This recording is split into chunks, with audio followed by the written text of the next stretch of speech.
Hello and welcome back to my channel and the assembly portion of this JazzMaster style guitar build.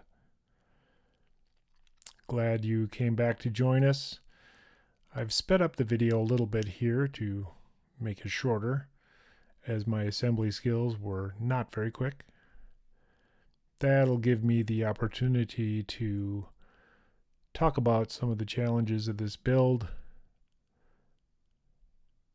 some triumphs, and some things I might do next time when I do another build. First challenge was the finish. I don't know if I'll ever do a nitrocellulose finish again. It was pretty expensive.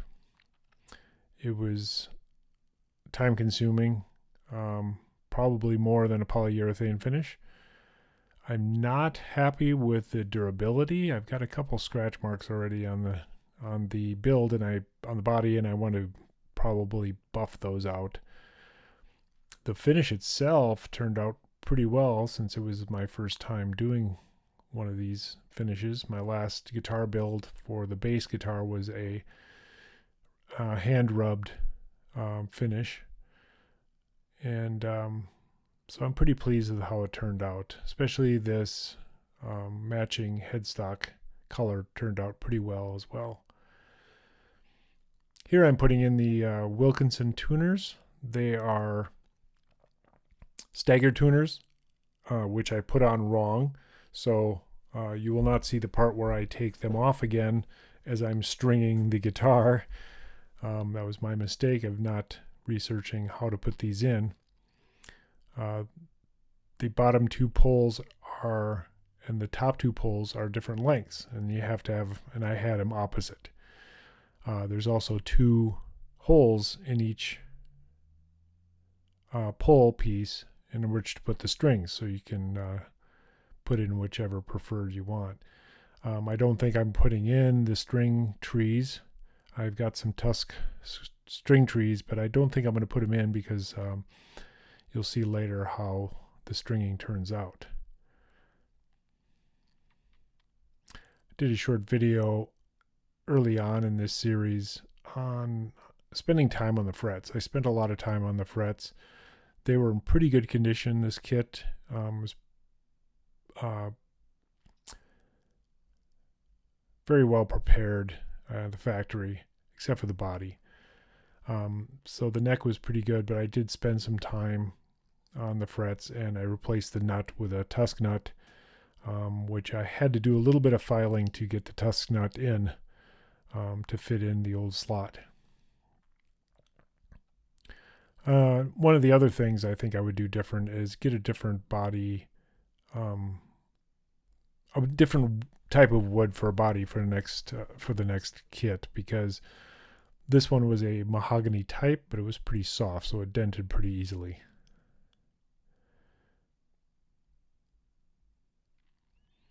I would rather do an ash body next time, or something maybe with a maple top, as it was challenging to keep from bumping that body during the prep sanding, during the sealing, the initial color sprays, and then the dozens of coats of clear lacquer that were put on this.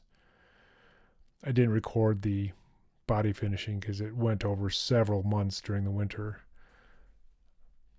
There was a lot of wet sanding, reapplication of 4 to 6 more layers of clear coat, and then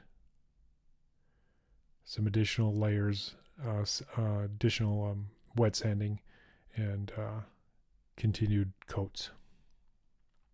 There you can see the TUSQ nut I put in. Didn't have to do a whole lot of work. This was a challenge.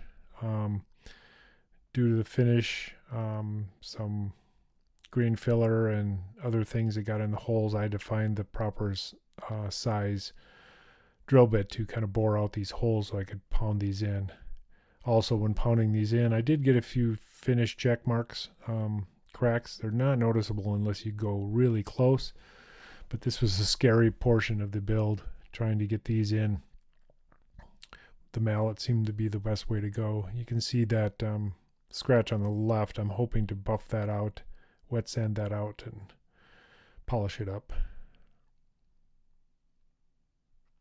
Once I got these in, the bridge pieces went in pretty well. One of them was a little tough because of machining. This is a pretty inexpensive standard type hardware, but it seemed to work fairly well once I got it in. So you can see in the body, I've painted the interior cavity with the shielding paint. Now this was a real challenge, getting the larger wiring by Gunstreet Wiring Shop harness in there to fit, because this kit came with very small pots, so everything was a little more petite in fitting everything in. And then the next challenge was, you'll see in a minute here that the switch is larger and in a different position compared to the OEM switch that came was just a block switch.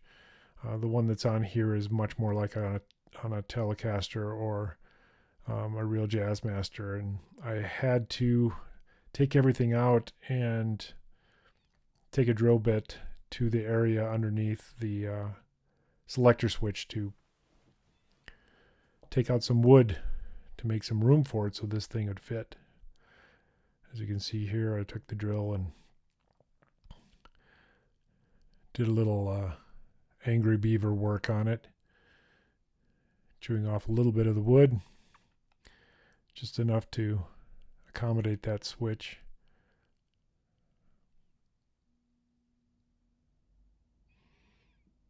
I didn't paint over that with the shielding paint again, though.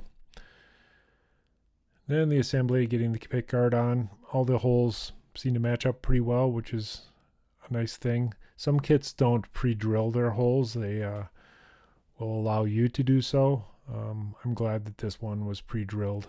I did have to drill them out again after finishing it because most of the holes were plugged up. The next challenge was getting the pickups installed.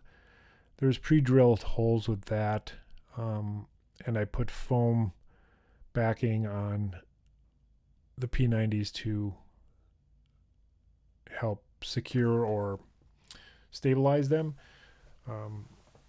Getting them to screw in straight and level was a challenge as well.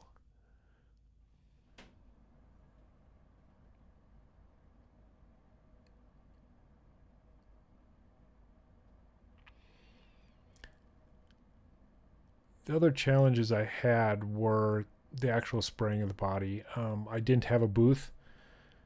I used the guidelines from a video series on StuMac from Driftwood Guitars down in Florida. Those guys build custom, a lot of acoustic guitars and electric guitars, and they really know what they're doing. They did a whole series on doing a nitrocellulose finish and walk you through the steps.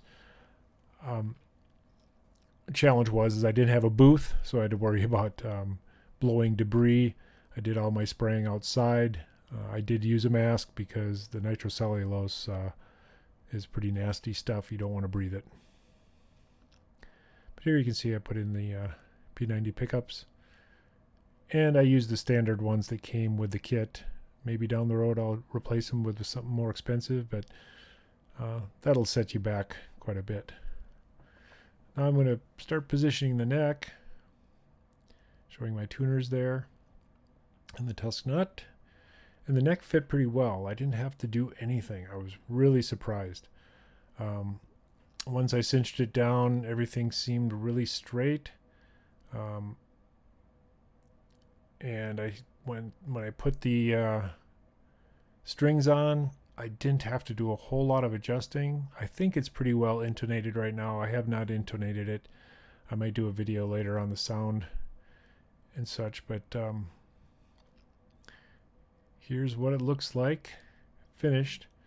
Another thing I could say is I have to get a new set of knobs. The knobs from the OEM kit did not fit the Gunstreet Wiring Shop fine knurled knob shafts, so I have to find some to fit, and I'm going to get ones that are traditional to this guitar, I think. The ivory Fender style. Some initial playing on this seems to play really well. I haven't played it a lot yet, but I may do a video later on. I'm still trying to figure out the best way to get the audio in from either the software on the computer or to pipe it in from my amplifier. I'm really pleased with the color of this guitar. I'm glad I picked this color.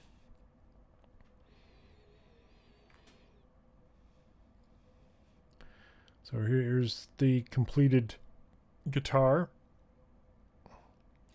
It is a little neck heavy since it is a maple neck, and the body is a very lightweight mahogany. Not real mahogany. It's probably from the mahogany family, but the guitar itself is very light, but the neck is a little heavy. With a good strap. There wasn't a lot of neck dive, but there it is in your lap. You can feel the neck dive on it. And there we have it. Maybe I'll do a demo of sound later. Thank you for watching.